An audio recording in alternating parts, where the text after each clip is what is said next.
हरियाणा चुनाव के बीच बीजेपी को बड़ा झटका, कन्हैया मित्तल थामेंगे कांग्रेस का हाथ। टिकट न मिलने पर कांग्रेस का दामन थामेंगे कन्हैया। पंचकुला से चुनाव लड़ना चाहते थे कन्हैया मित्तल।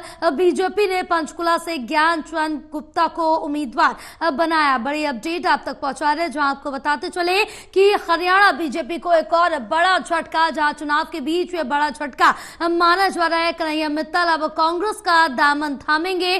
टिकट न मिलने पर कांग्रेस का दामन थामेंगे कन्हैया मित्तल। पंचकुला से चुनाव लड़ना चाहते थे कन्हैया मित्तल, लेकिन उनको टिकट नहीं दिया गया। ज्ञानचंद गुप्ता को वहां से टिकट दिया गया, जो कि मौजूदा हरियाणा विधानसभा के अध्यक्ष हैं, उनको टिकट दिया गया। बहरहाल कहीं ना कहीं बीजेपी उम्मीदवारों में अगर बात की जाए, जिन्होंने अपनी दावेदारी पेश की थी और जिनको टिकट नहीं मिला, खासा नाराज नजर आ रहे। या तो उन्होंने पार्टी छोड़ने का ऐलान कर दिया है या फिर पार्टी के सभी पदों से इस्तीफा दे दिया, और इसके साथ ही निर्दलीय चुनाव लड़ने का ऐलान भी किया जा रहा है कुछ नेताओं की तरफ से। फिलहाल अब देखना होगा कि आगे क्या कुछ रहने वाला है।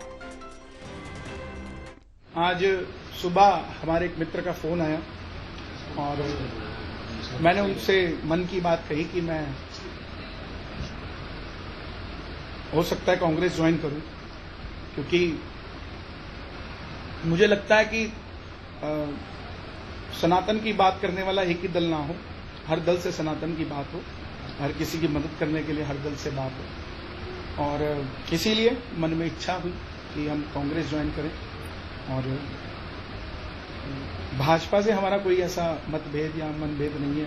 कुछ लोग कह रहे हैं टिकट नहीं मिला पंचकुला से तो इसलिए कांग्रेस ज्वाइन कर रहा है, ऐसा कुछ भी नहीं है। और टिकट अगर चाहिए होती तो मैं कुछ लोगों से बात करता और ले आता, कोई बड़ी बात नहीं है टिकट मेरे लिए। लेकिन मेरा विचार जो है, मेरी मित्रता है सबसे। मैंने कभी नहीं कहा कि भाजपा को वोट दो, हमने यही कहा कि जो राम मंदिर के लिए काम करे, जो सनातन के लिए काम करे, उसका साथ दो। आज सुबह हमारे तो इसी पर और ज्यादा चर्चा करेंगे। हमारे साथ हमारे सहयोगी विशाल जुड़े हुए हैं। विशाल, क्योंकि जिस तरह से देखें कि जब से बीजेपी के उम्मीदवारों की सूची सामने आई, लगातार बगावत देखने को मिल रही है, और एक और बड़ा झटका लगता हुआ बीजेपी को नजर आ रहा है, क्योंकि कन्हैया मित्तल ने अब कांग्रेस ज्वाइन करने की बात कही, लेकिन उनकी तरफ से ये भी साफ किया गया कि ऐसी कोई भी बात नहीं कि टिकट नहीं मिली जिस वजह से ज्वाइन कर रहे। कन्हैया मित्तल जो कि मशहूर गायक है और प्रसिद्ध है राम को लाएंगे वाला गाना गाने के लिए, जो कि यूपी विधानसभा चुनाव में उन्होंने 2022 में सीएम योगी के लिए गाया था। तो उसके बाद से ही सबको ये लगता था कि कन्हैया मित्तल जो है पूरी तरह से भाजपा से प्रभावित है, भाजपा के ही मेंबर हैं। लेकिन आज कन्हैया मित्तल ने अपने एक जानकारी दी है फेसबुक पर, वो लाइव आया। लाइव में उन्होंने बताया कि हो सकता है वो आज कांग्रेस ज्वाइन कर सकते हैं हरियाणा में। और इससे पहले जो उम्मीदें लगाई जा रही थी कि कन्हैया मित्तल को जो है बीजेपी से टिकट मिलेगा, और टिकट ना मिलने की वजह से पंचकुला सीट से वो नाराज हैं, जिस वजह से अब कांग्रेस ज्वाइन कर रहे हैं। इससे पहले हमने देखा था रॉकी मित्तल जो पहले बीजेपी के नेता थे, उन्होंने भी अभी जो है सुरजेवाला के साथ एक कॉन्सर्ट में गाना गाया और राहुल गांधी से माफी तक मांगी। पहले वो बीजेपी में थे, अब कांग्रेस में आ चुके हैं। तो हम देख रहे हैं लगातार जब से हरियाणा विधानसभा चुनाव की टिकटों के ऐलान हुआ है बीजेपी की तरफ से, जो 67 नाम आए हैं, उसमें काफी विधायक जिनका टिकट काटा है या जिनको टिकट नहीं मिला है, सभी जो है काफी नाराज हैं, रोते हुए नजर आए, आंसू बिलखते हुए नजर आए उनके। अब ऐसे में कन्हैया मित्तल का कांग्रेस का हाथ थामना अपने आप में बीजेपी के लिए एक झटका साबित हो सकता है। हालांकि बीजेपी के कुछ नेताओं से हमने निजी तौर पर बातचीत करी तो उनकी तरफ से सामने आ रहा है कि कन्हैया मित्तल ने बीजेपी ज्वाइन ही कब किया था जो बीजेपी के लिए झटका हो। तो उनका कहना है कि बीजेपी में वो कभी थे ही नहीं, सिर्फ उन्होंने एक ऊपरी सपोर्ट जरूर किया था बीजेपी को, बीजेपी के नेताओं को, सीएम योगी को, प्रधानमंत्री मोदी को, सनातन के कार्यों के लिए अक्सर वो सपोर्ट करते नजर आए हैं। और अभी भी कन्हैया मित्तल कह रहे हैं कि अगर पीएम मनमोहन सिंह राम मंदिर का निर्माण करवाते तो उनके लिए भी वो गीत गा देते। तो ऐसी कोई बात नहीं है कि किसी पार्टी का पक्ष रखते हुए गीत गा रहे थे। तो सारा जो मामला टिका है कि आज देखना होगा क्या वो सही में कांग्रेस ज्वाइन करते हैं, क्योंकि संभावना पूरी उन्होंने जता दी है कांग्रेस ज्वाइन करने की।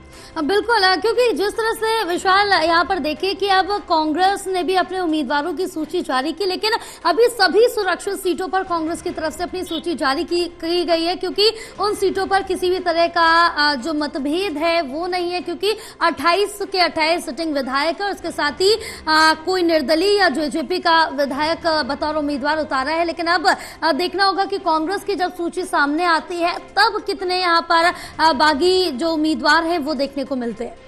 बिल्कुल जो अभी 32 सीटों पर जो है कांग्रेस ने अपनी सूची जारी करी है, जिसमें जी। कांग्रेस के जो नेता हैं वो अभी नाराज नहीं है कांग्रेस पार्टी से, क्योंकि अभी उन्हें उम्मीद है, इंतजार है कि जो बची हुई सीट है उनमें उनका नाम आ सकता है। और ऐसे में कन्हैया मित्तल जो अभी कांग्रेस ज्वाइन कर रहे हैं, तो ये भी उम्मीद जताई जा रही है कि उनको भी जो है टिकट मिल सकता है हरियाणा चुनाव के लिए। और अब देखना रहेगा कि बीजेपी की जो अगली लिस्ट आती है, 67 उम्मीदवारों की लिस्ट आ चुकी है, और जो अगली लिस्ट आती है उसमें कौन से बड़े चेहरे होते हैं, क्योंकि पहले ही बीजेपी की लिस्ट के बाद से बीजेपी के तमाम नेतागण जो है वो पार्टी छोड़ते हुए नजर आ रहे हैं, नाराज नजर आ रहे हैं और कांग्रेस का दामन थाम रहे हैं। ऐसे में अब कन्हैया मित्तल भी कांग्रेस का दामन थामने की उन्होंने संभावना जता दी है। तो देखना रहेगा कि आने वाले दिनों में हरियाणा विधानसभा चुनाव के लिए कितनी बड़ी बात सामने आती है और क्या कुछ ये मोड़ लेता है। हाँ बिल्कुल विशाल, क्योंकि अब देखना होगा कि क्या अभी और भी बागी विधायक बीजेपी में देखने को मिल सकते हैं, बागी उम्मीदवार, क्योंकि बहुत से अभी ऐसे नाम हैं जो उम्मीद लगाए, आस लगाए बैठे हैं बीजेपी में, क्योंकि अभी कुल 23 सीटें बची हैं बीजेपी में और 58 सीटें अगर बात करें तो कांग्रेस में बची हुई। लेकिन देखना होगा कि बीजेपी में कई विधायकों ने, उम्मीदवारों ने अपना इस्तीफा दे दिया है, लेकिन आगे जब 23 नामों का ऐलान किया जाएगा उस दौरान देखना होगा कि कितने उम्मीदवार रहते हैं और कितनों की तरफ से इस्तीफा दिया जाता है। बिल्कुल, अभी जो है उम्मीदवारों के नाम आना बाकी है। ऐसे में जो कुछ उम्मीदवार हैं उनको अभी भी एक उम्मीद जरूर बाकी है बीजेपी के नेताओं में, खासतौर पर क्योंकि हम देख रहे हैं पार्टी में एक लगातार मंथनों का दौर जारी था, बीजेपी में बैठकें की जा रही थी, पीएम मोदी उसमें शामिल हो रहे थे। उसके बाद जो सीटों के उम्मीदवारों की नाम जारी हुई उसमें काफी नेता परेशान हुए। तो ऐसे में बीजेपी भी अपने आप में अब सोच समझकर जो है बची हुई सीट पर फैसला लेगी, क्योंकि ऑलरेडी कई नेता, कई दिग्गज नेता गवा चुकी है बीजेपी अपने, और अब वो नहीं चाहेगी कि और उनके नेता जो है पार्टी को छोड़कर जाएं, जिससे उनका संगठन जो है वो कमजोर होता जाएगा हरियाणा में। देखने वाली बात होगी कि कांग्रेस पे अभी मजबूती में दिख रही है, अलायंस की भी बातें सामने आ रही हैं, इंडिया गठबंधन के साथ आम आदमी पार्टी, समाजवादी पार्टी। तो ऐसे में मजबूती अभी जो है कांग्रेस के पास दिख रही है स्थिति। लेकिन ये देखने वाली बात होगी जब 5 अक्टूबर को चुनाव होते हैं तब क्या कुछ जो है सामने आता है, धरातल पर क्या देखने को मिलता है।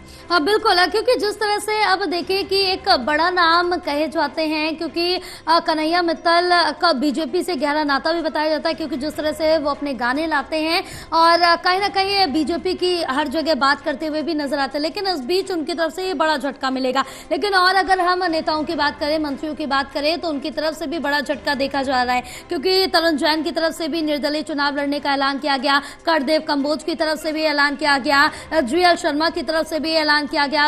मतलब लगातार ये साफ तौर से देखने को मिल रहा है, या तो पार्टी से इस्तीफे की बात कर रहे हैं या फिर पार्टी छोड़ने की बात कर रहे हैं।